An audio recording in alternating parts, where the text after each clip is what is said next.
Hello and welcome to the Earthside Echo, your source for all the latest dispatches from Earthside.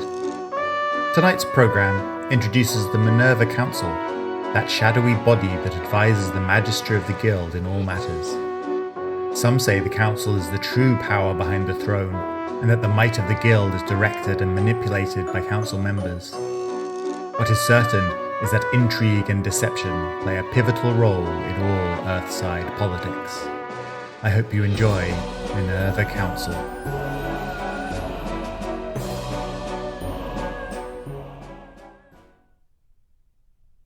Pietro Augusti Iracela Garcia. Pietro Augusti Iracela Garcia. Alwyn Parselpont repeated the name over and over again as he looked down at the note card in his hand. He had never been particularly good at pronouncing Spanish names, but his fellow clerks warned him about the Valencian countess's unwavering attention to formality and proper manners. If he pronounced her name incorrectly, it might be the end of his career in the guild, or worse, if some of the stories could be believed. Alwyn took a deep breath and looked up into the wide mirror adorning the wall of the reception area of Wiener Rathaus. The man staring back at him was neatly dressed in a red and grey military uniform that complemented his athletic form. His wife had assured him that he looked dashing in the uniform, but Alwyn had always considered himself to be more of a clerk than a soldier. Seeing himself dressed up in full military regalia only made him uncomfortable, as if he had been wrapped up in red tape too tight for him to escape. Perhaps that feeling wasn't too far from the truth. He caught sight of movement near the entrance and steeled his resolve. "Pietro Augusti Iracela Garcia," he murmured, his eyes darting back to his nervous reflection. "You can do this, Alwyn. Pietro Augusti Iracela Garcia." Behind him, the clerk stationed at the reception desk smirked and pretended not to pay attention to him. Turning away from the mirror, Alwyn crossed the wide chamber, the heels of his boots rapping out a steady rhythm on the polished stone floor. The building's double doors had both been opened to accommodate the arrival of council members, and Alwyn stopped just short of them and folded his arms behind his back in proper military fashion. Through the doors, he could see an elegant carriage pulling to a stop right next to the door. The gilded carriage had barely come to a halt before the driver had hopped down from the front, tugged on the bottom of his black jacket, and opened the door of the carriage to help its occupants down to the street. As the Countess stepped down from the carriage, Alwyn found himself wondering whether he had been victim of a cruel prank. His fellow clerks had described the Countess as a shriveled old woman who clung to her power like a miser clings to gold, but the woman in front of him was young and, he was not ashamed to admit, quite attractive. Alwyn never had much of a head for fashion, much to the annoyance of his wife, but he could still recognize money and good taste when he saw it. The Countess was dressed a blue and white silk redingote and a matching hat, and both suited her quite well. Had it not been for her bronze skin and Spanish features, he might have believed that she had stepped straight out of a Parisian fashion magazine. The only things that stood out as particularly unusual were the rows of earring studs that ran along both of her ears. Stepping forward, Alwyn clicked his polished boots together and executed a perfectly practiced bow. "Countess Pietro Augusti Iracela Garcia, it is my pleasure to welcome you to Wiener Rathaus. I am Alwyn Parselpont, and—" "There seems to be some mistake." The woman's voice was smooth and low, like a throaty purr. "I am Jacinta Guilherme Rosa Garcia. The former Contessa was my mother-in-law." Of all the things that Alwyn had been prepared for, the arrival of a new countess had not been one of them. The rest of his carefully prepared speech evaporated from his mind as his brow furrowed in confusion. We were unaware that the Countess had passed." He turned his head from one side to the other, as if searching for someone to help him navigate the awkward situation. The other clerks were diligently pretending to ignore the situation and refused to make eye contact with him. Jacinta casually removed her white gloves and handed them to a waiting servant. "Comtessa, not Countess, Mr. Parselpont. In any case, I am fairly certain that my mother-in-law is still alive, though she is still quite indisposed. I had her bricked up in my wine cellar, you see." She smirked at the comment and favoured Alwyn with a conspirational wink. Alwyn started to chuckle at the joke, but when he caught sight of the sombre expression of Jacinta's servants, he quickly disguised it as an awkward cough. "Yes, of course. And your husband, the new Count—" "It's a very large wine cellar," she countered, her attention drifting as she admired the wide mirror. "In any case, I am now the Comtesse of Valencia, and I will be assuming all of the duties required by my new station." Jacinta glanced back to him and arched a thin eyebrow, as if daring him to challenge her claim. Alwyn started to say something, thought better of it, and decided that it was in his best interest to avoid asking too many questions about the woman's family. If he had learned anything about dealing with European nobility during his time with the Guild, it was to avoid getting caught up in their private squabbles and feuds. Instead, he merely smiled and offered her another bow. "Of course, Comtesse, if you would be so kind as to follow me, I can introduce you to some of the other members of the Minerva Council while you wait for the meeting." "That would be quite agreeable." Jacinta slipped her right arm around his left, allowing her body to press against him more than was strictly proper as they began to walk. "I should very much enjoy a tour of this building at some point, if there is time." "There is as much time as you wish there to be, Comtesse." Alwyn glanced sideways at the young Countess, who had attached herself to his arm. "Before the former Comtesse was indisposed—" "Imprisoned behind a wall of bricks," she clarified. Alwyn once again found himself stumbling over an awkward turn in the conversation. Yes, before that, did she explain the purpose of the Minerva Council?" Jacinta shook her head. "No, it was mostly screaming and cursing, truth be told." She turned her head, catching Alwyn's gaze as her smirk reappeared. "From previous conversations, however, I had the impression that it was some sort of advisory committee for the Magister. My husband's mother and I were not on the best of terms, and she rarely spoke of her trips to Vienna." "I take it she was a private woman?" "Not especially. She believed that I had married her son in an attempt to gain access to his title and fortune, and most of our conversations revolved around her vow that I would never see either while she drew breath." Jacinta's expression turned thoughtful. For all her faults, she had quite the talent for reading people.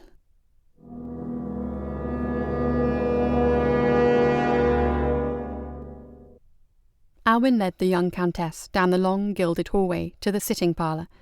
Every so often, Jacinta would express an interest in some quirk of architecture or a piece of art that had been tucked away in a dusty alcove.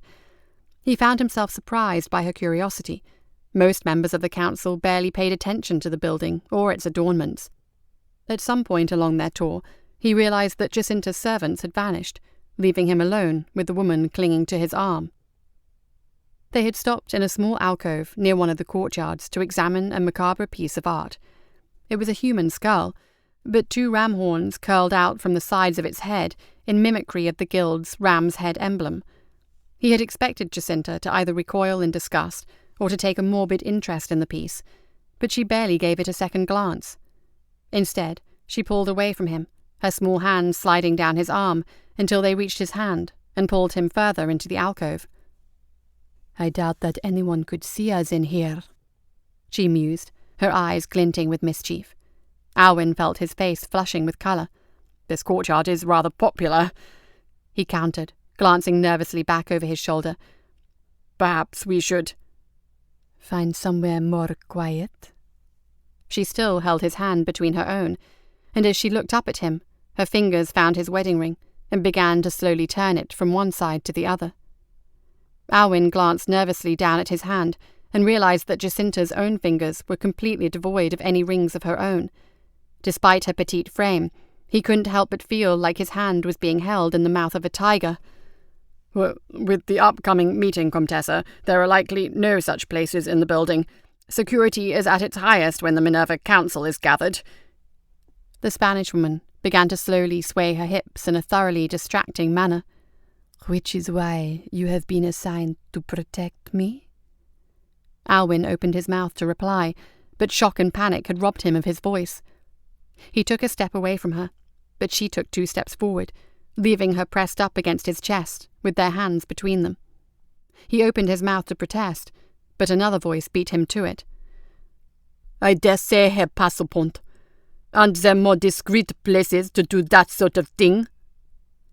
Jacinta released Alwyn and took a half step back, her hands moving to ensnare his arm before he could move too far away. Instead of shame or embarrassment, her expression was one of excitement. Alwyn was panicked enough for both of them. Standing in the doorway of the courtyard, with the wooden door propped open by one wrinkled hand, was a short, rounded man in a well-cut black suit.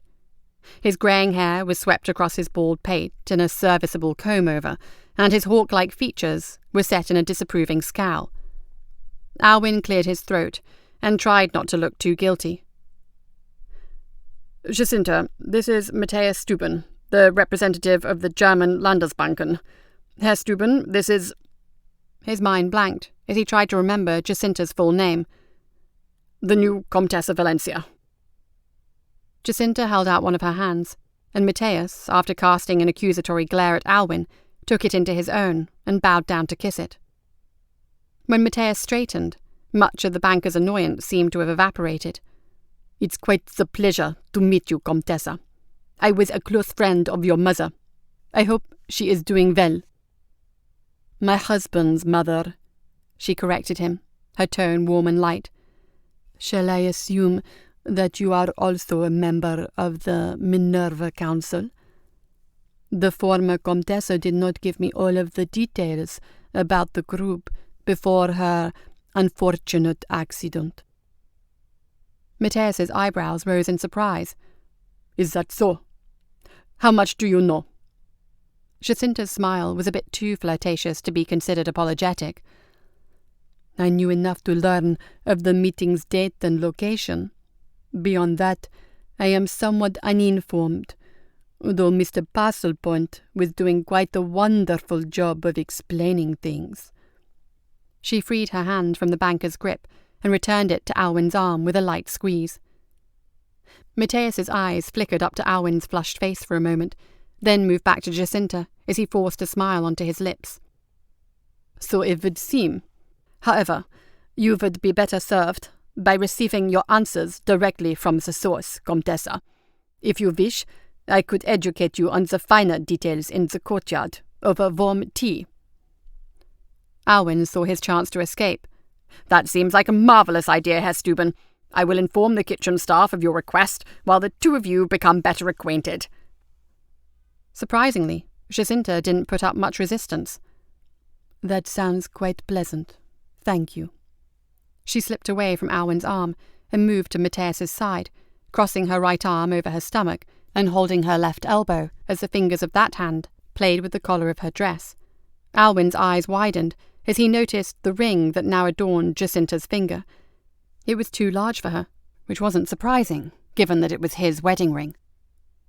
Perhaps you could join us once the preparations are complete, Mr. Passelpont, she asked, her expression innocent. He suppressed the urge to sigh.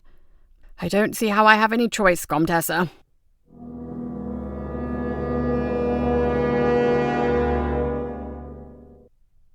"15 minutes later, Alwyn entered the courtyard to find Jacinta and Matthias chatting amiably at a glass-topped table near a copse of miniature fruit trees.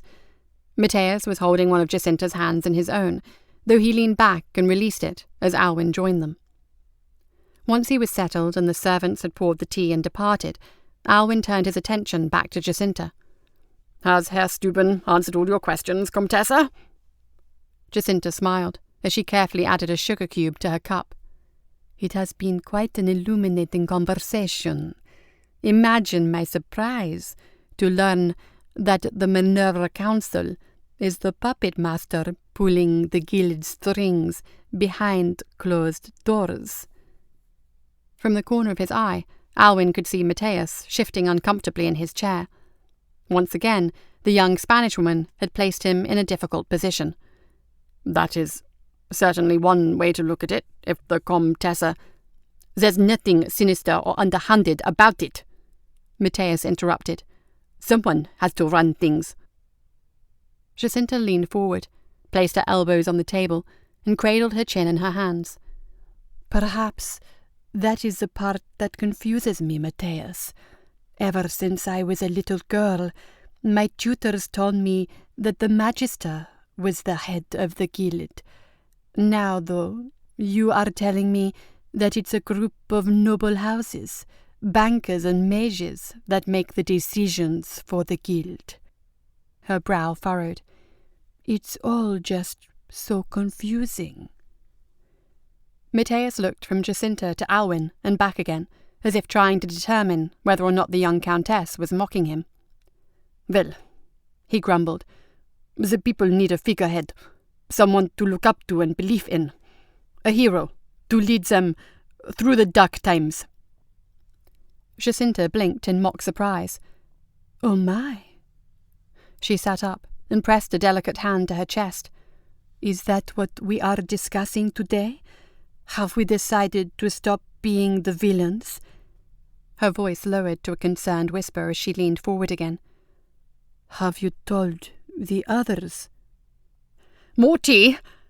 Alwyn leaned forward in an attempt to physically put himself between the two council members as best he could. "It's a bit of a darker blend than I'm accustomed." The banker was having none of it, however.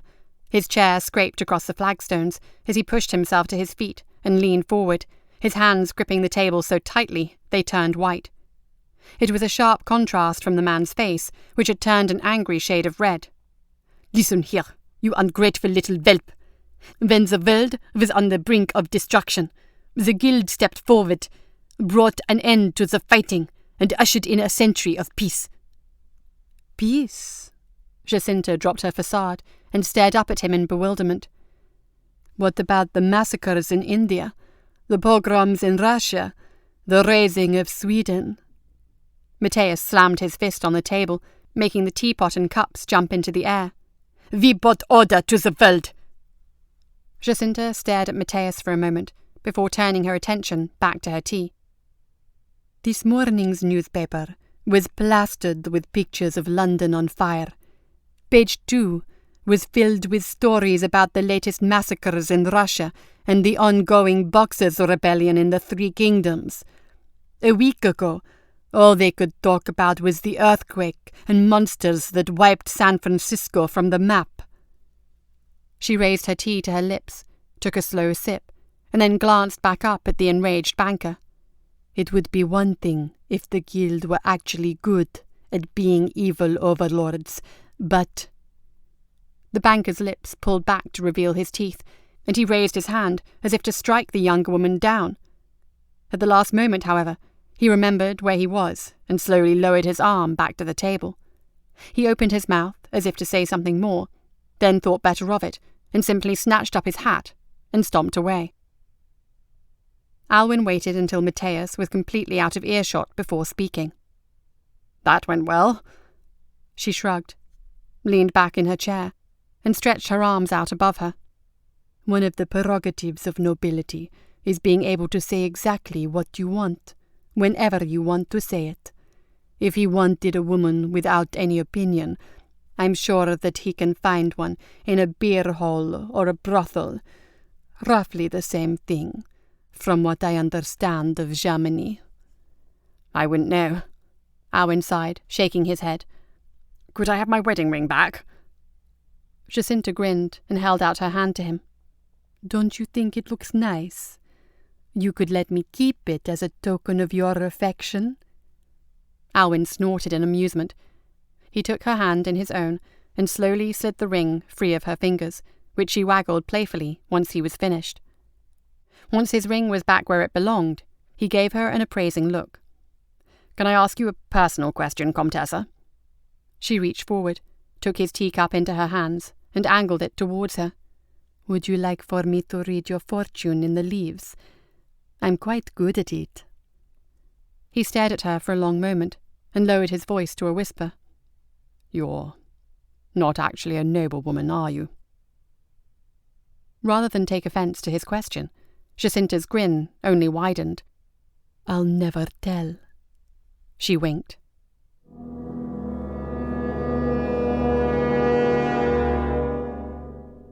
Gradually, the members of the Minerva Council filtered into their meeting room, and Jacinta was no exception. Alwyn was still at her side, more out of obligation than desire at this point.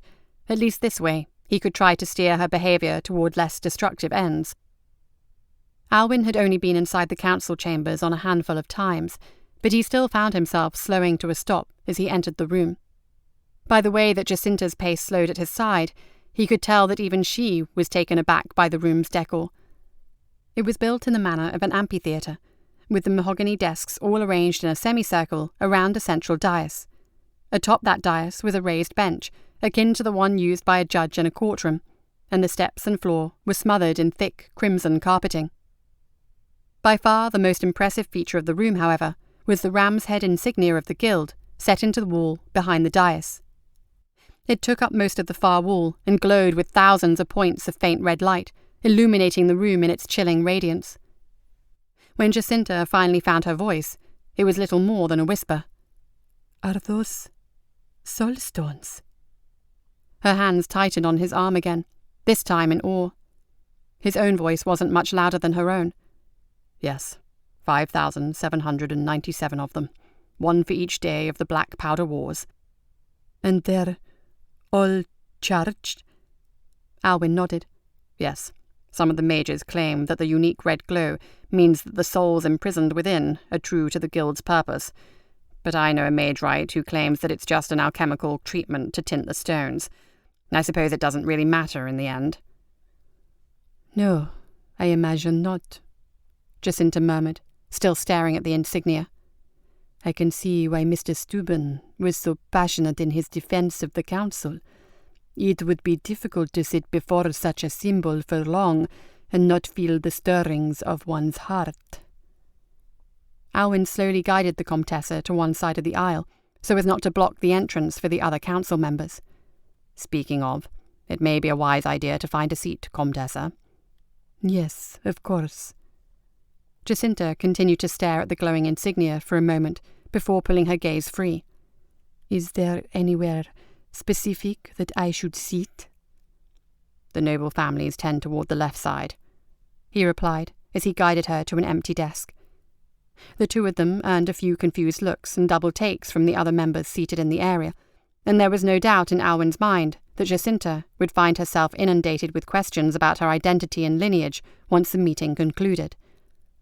The only reason that she wasn't set upon immediately, he suspected, was a combination of his presence adding legitimacy to her presence, and a desire by the nobles not to appear weak to the other two voting blocs. As the last of the stragglers found their seats, a thin woman in a red and grey guild uniform approached the room and seated herself at the central bench. Her hair was a bit greyer than the images Alwyn had seen of her on the propaganda posters, and there were a few more wrinkles around the corners of her eyes and mouth, but the Magister was still instantly recognisable. As far as most people in the world were aware, and as far as most people in the guild were aware, the Magister was the woman who controlled the most powerful organisation in the world. To Alwyn's eyes, she looked nervous. An elderly black man on the other side of the room stood and raised his walking staff, drawing attention to him. "Madam Magister," he intoned, his deep voice carrying a thick Boston accent. "It has been 1 month, and the council has yet to be updated on the state of matters following the fall of London." The Magister leaned towards him, but when she spoke, she addressed the entire room. "Lord Foster, with all due respect, proper protocols demand—" "Proper protocols?" The voice came from a Frenchwoman, the Marquise d'Ambert, directly behind Alwyn. "Exactly what is the proper protocol for monsters falling from the sky, Madame Magister?" More voices rose in protest and condemnation. Some council members leaned forward in their seats, while others stood to better throw invectives and accusations at the figurehead of their organisation. Even Jacinta got caught up in the excitement. She leaped to her feet and started shouting, "Rabble, rabble, rabble!" at the woman before Alwyn grabbed her arm and pulled her back down to her seat. "Please! Please!" The Magister climbed to her feet and held her hands out in an attempt to silence the council's members. "We are merely awaiting the results of Commander Thrace's trial before—" The rest of her words were drowned out by the crowd, and with a sigh, the Magister dropped her arms and slumped back into her chair. Jacinta leaned closer to Alwyn, but had to raise her voice to be heard. "Do all of the meetings go this way?" "Usually with less yelling, but, well, London—" He could only shrug his shoulders. Truthfully, Alwyn understood why so many of the council's members were upset at the Magister. He had talked over his own concerns about how the guild was handling the situation with his wife. The fact that they had simply allowed England to put Commander Thrace on trial without any sort of intervention was, well, it certainly made him reconsider just how much he wanted to place himself at risk for the guild. Maybe that was why he hadn't reported Jacinta to his superiors yet. A part of him sort of hoped that she was a spy, and not merely a rebellious noblewoman testing the limits of her newfound power. Alwyn was wrenched from his thoughts by a banging sound, and both he and Jacinta twisted in their seats as they turned toward the source. The others quieted as well, until the only sound in the room was a neatly trimmed gentleman standing at a rear table and banging his cane against its surface. His cheeks were slightly flushed from the effort, and his suit was a bit ragged around the edges. "I assume you have something to say, Mr. Cromwell?" The Magister had a hand pressed against the side of her head, no doubt as a means of easing a growing headache. Jacinta cast a curious look toward Alwyn, who mouthed the word mage to her. "Yes." Cromwell gave the top of his desk one final rap with his cane before grinning widely. "I have an announcement to make." Someone shouted, "Sit down." Alwyn thought the voice sounded suspiciously like Matthias Steuben's, but the Magister drowned it out with her own voice. "I appreciate the attempt at order, if not the means by which you brought it about," she said, casting an accusatory glance at the unflinching men and women arrayed in front of her. "Please approach and address the council." Cromwell didn't walk down the steps, so much as skip down them, pausing every few steps to tap his cane on the ground once or twice before continuing. "Is he drunk?" Alwyn murmured under his breath. Normally, Philip Cromwell was one of the more reserved and dignified members of the mage block. Today, however, he seemed almost— The colour had drained from Jacinta's face. "No, he's not." She grabbed Alwyn's arm, her eyes never leaving the mage, as he reached the bottom of the stairs and spun about in a circle. "Stay close, Passelpont."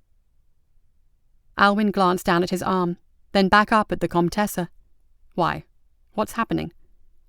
Jacinta shook her head and started to say something, but she was cut off by the sudden thud of Cromwell's cane against the ground. The sound was far louder than it should have been, and every conversation in the room ended in surprise. "London!" Cromwell's word hung in the air as he looked from one corner of the room to the other. "A tragedy, to be sure." His eyebrows raised, questioningly, as he leaned forward onto his cane. "Or was it? Yes, a great many people died, torn apart by monsters, or incinerated by the flames, or beaten to death by canes, let's say." He lifted his cane, admired it for a moment, smiled, and then spun it between his fingers as he started to pace back and forth. "A terrible tragedy. But do we not feed on tragedy? Is our entire power base not built upon soulstones, gemstones that grow more powerful in the presence of death? Did we not rise like the proverbial phoenix from the chaos of the Black Powder Wars?" The Magister stared at Cromwell, as though he had gone mad. Out of habit, Alwyn cast a glance across the room toward the mage block, and was alarmed to see some slowly reaching for the amulets and wards hanging from their necks and belts, or worked into their cufflinks. "This isn't good," he said, looking back to Jacinta. "We should—" "Quiet," she hissed, her attention focused intently upon Cromwell. "Can't you feel it?"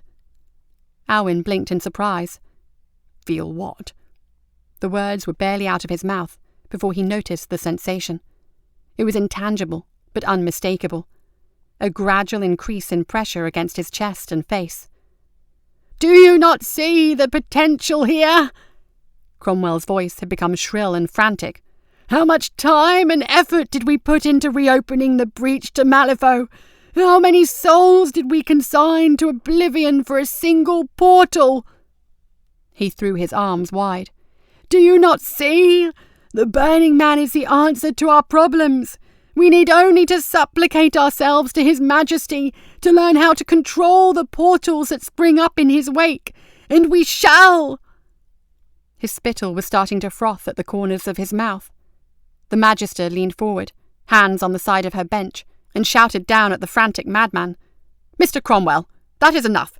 This council will not entertain this sort of—" Cromwell made a dismissive gesture with his free hand, and in the blink of an eye, the Magister was enveloped in a flash of azure blue light that rolled across her skin like a crashing wave. Her body jerked in pain, and she pulled back in surprise, her arms free of her torso, snapping off to reveal blackened ash where once there had been muscle and bone. The Magister's eyes widened in horror, but that very act sent cracks spiderwebbing across her face, which swiftly broke apart and collapsed into chunks of blackened ash. The Magister hadn't even finished crumbling to the floor when a half-dozen magical spells slammed into Cromwell, tearing him apart from the middle, draining away his life force, poisoning his blood, and enveloping him in twin coronas of frost and jagged lightning.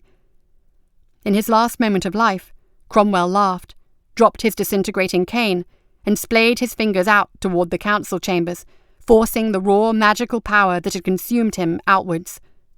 It roared over the shocked and horrified bankers, noblemen, and mages like a wave of electric, poison death, killing them in an instant. In his last breath, Alwyn had a vision of his wife, and he found that he couldn't remember whether or not he had told her that he loved her when he left home that morning. Suddenly, light flashed beside him, and the raw magical energy roiled outwards to either side of him, sparing his life even as it boiled and electrocuted those nearby. A step from him, Jacinta stood with her arms held out toward the magical wave, the soul stones embedded in her earrings flaring with power as she consumed the souls imprisoned within them to maintain the barrier that had spared their lives. Her expression was one of intense concentration, but when she caught him staring at her, Jacinta still managed to wink at him.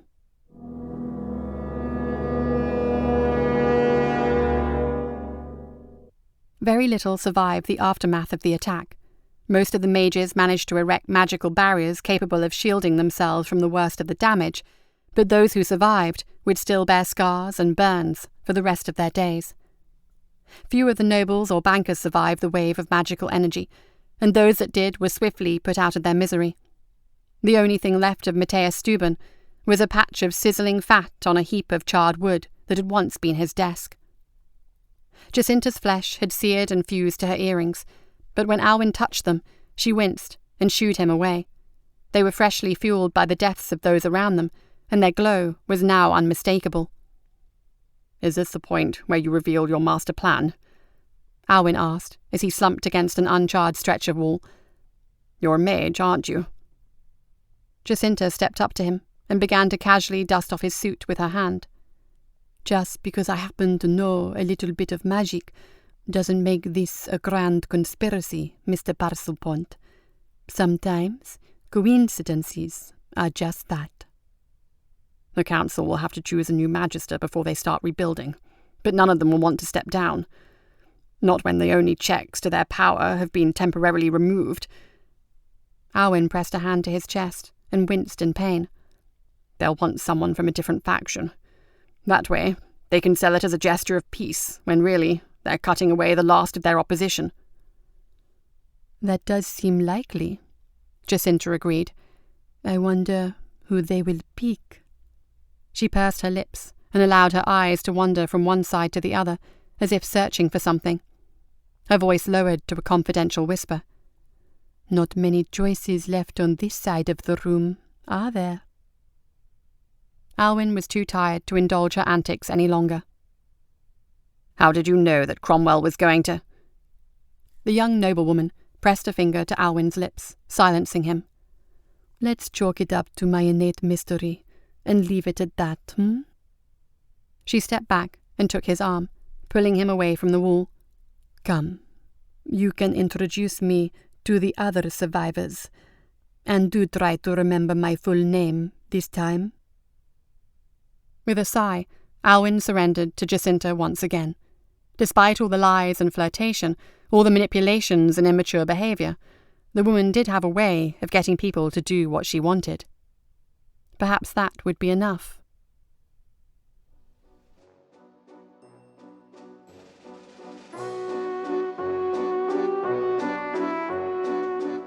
That's it for another episode of the Earthside Echo. Join us next time for more dispatches from Earthside.